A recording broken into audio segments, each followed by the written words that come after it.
Green Arrow number 18, written by Jeff Lemire, art by Andrea Sorrentino. So last issue left off with Oliver meeting his match of an archer named Komodo, and then he's saved at the last minute by a man named Magus, who says, "You were never supposed to leave the island."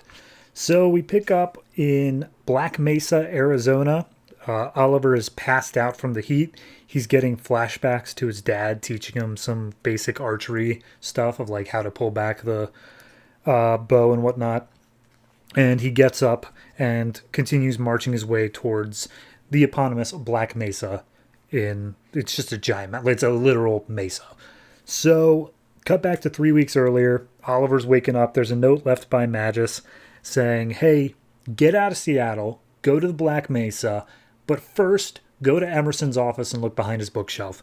And Oliver's like, okay. So he's walking down the streets. He sees newspapers are just all about the whole Oliver Queen wanted for murder sort of stuff. And so he makes his way to a payphone and he calls up Steve Trevor. And Steve Trevor, who of course is leading the Justice League of America right now, with Oliver as a kind of member, he's like, "Hey, Oliver, what in the hell are you doing, man?" And he's like, "I didn't kill him, but I got to deal with this on my own, okay? But like, if this goes south, I might need JLA help.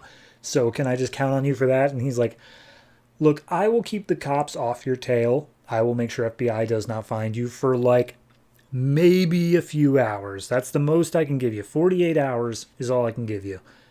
But yeah, JLA is going to be like on a hair trigger to come in there and clean all this up if you're not able to." So then we cut to a building somewhere in Seattle, and we see Komodo's walking in, and he's greeted by like a butler guy. Turns out that this guy runs a company called Stellmore, which is buying out Queen Industries now. It basically owns it.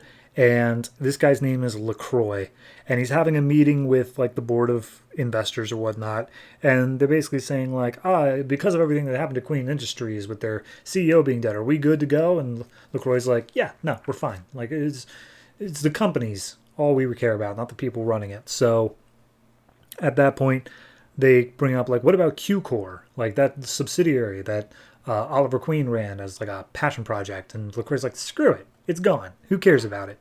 So he shuts off the call, and we're introduced to his daughter, Emiko. And he's just like, "Oh, did you kill him, Daddy?" And he's like, "Oh, nope, not yet. But don't worry, I'm going to kill him soon enough." And we see Oliver makes his way to a Chinese restaurant, and he's asking for a man named Henry Fifth, who apparently is living upstairs. And as he gets up there, we see this man curled up on the couch. He's just, living like a slob. And turns out this is Henry. He was a brilliant mind that worked at Queen Industries, but he had to be fired by Oliver personally because he was stalking Naomi. And so he's like, "Hey, look, I don't have any other connections. And I think that you were a brilliant mind. That's why I fired you personally, because I hated to see you go. But like, we had to let you go because you were stalking Naomi." And he's like, "Oh yeah, how is Naomi, by the way?" And he's like, "Probably dead. But I need your help. Do you think I killed Emerson?" And he's like, "No, I don't. If you look at the video footage that they're blasting all over the news, it looks doctored." And Oliver's like, "Great, cool. I'm Green Arrow. I need you to help me solve this out." So we cut back to Emiko and LaCroix, and they make their way into the room where Naomi and Jax are actually being held hostage. They didn't die in the explosion of the building. And LaCroix comes in saying like, "All right, I'm hoping you guys are going to be cooperative today. I need you to tell me what you know. Like, you got to work for me 100%. And he undoes the tape on Jax's mouth, and Jax is like, "Same thing I told you yesterday. I'll never work for you." And he's like, "All right, fine, cool." Pulls back his arrow, kills Jax. Dead. Like, there is absolutely no way he survived it this time. We see his dead body. And he turns his bow and arrow over to LaCroix, or over to Emiko. Over to Naomi. Emiko is there by LaCroix's side. That's what I meant. And he's about to shoot her, and she's like, "Okay, no, I'll do it. I'll help you find Green Arrow," because he knows that they are one and the same. And so we see Oliver and Henry taking stock or taking stock of all of his arrows that he has left, which is basically like 10 to 15 arrows left. A lot of them are just useless, or not useless, but just normal arrows. Meanwhile, he's got a few of little specialty arrows left. And Henry's like, yeah, no, I could start making you more arrows, but I need like time and money. And he's like, well, that's not anything that we have. So I need to get to Emerson's office. You need to help me get in past security. And we see they drive out in a delivery car for the Chinese restaurant. And when they arrive at Q Court, Henry loops on all the surveillance footage, making sure that Oliver's never going to be seen. He makes his way into Emerson's office and gets into a secret room behind a bookshelf.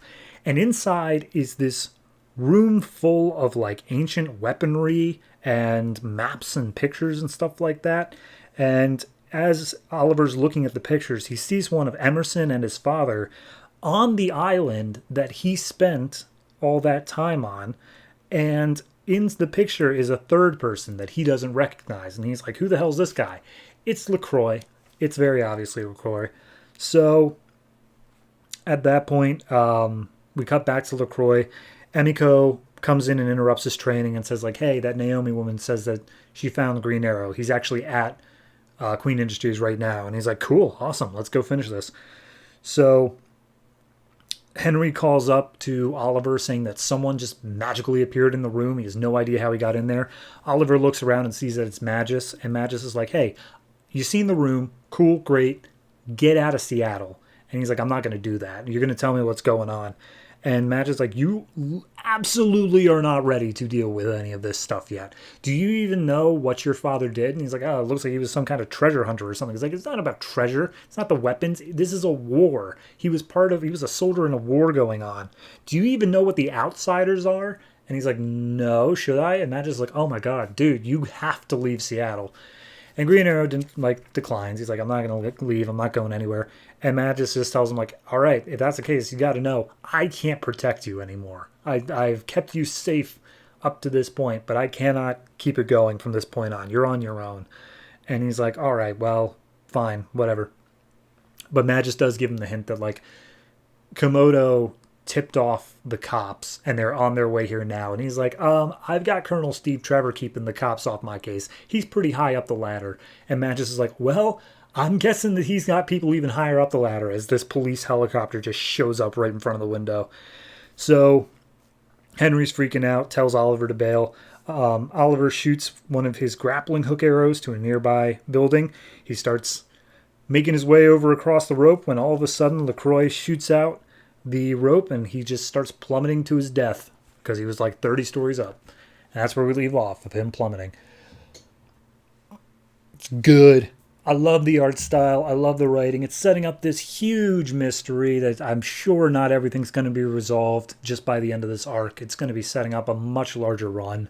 I trust Lemire's writing. I love Sorrentino's art. There's nothing in this book I dislike. The only problem I particularly have with this issue is that I don't understand why we had to do the thing of Jax and Naomi died last issue, and then we actually killed them this issue. Or at least we killed Jax.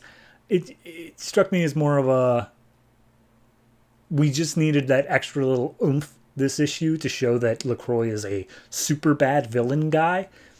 But it kind of weakens the last issue's thing. I kind of wish they would have died in the explosion.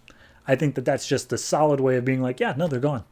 That run is over and we're starting fresh. So having this little minor carryover, not the biggest fan, but it's still a fantastic issue otherwise. I'm going to give this one an 8.5.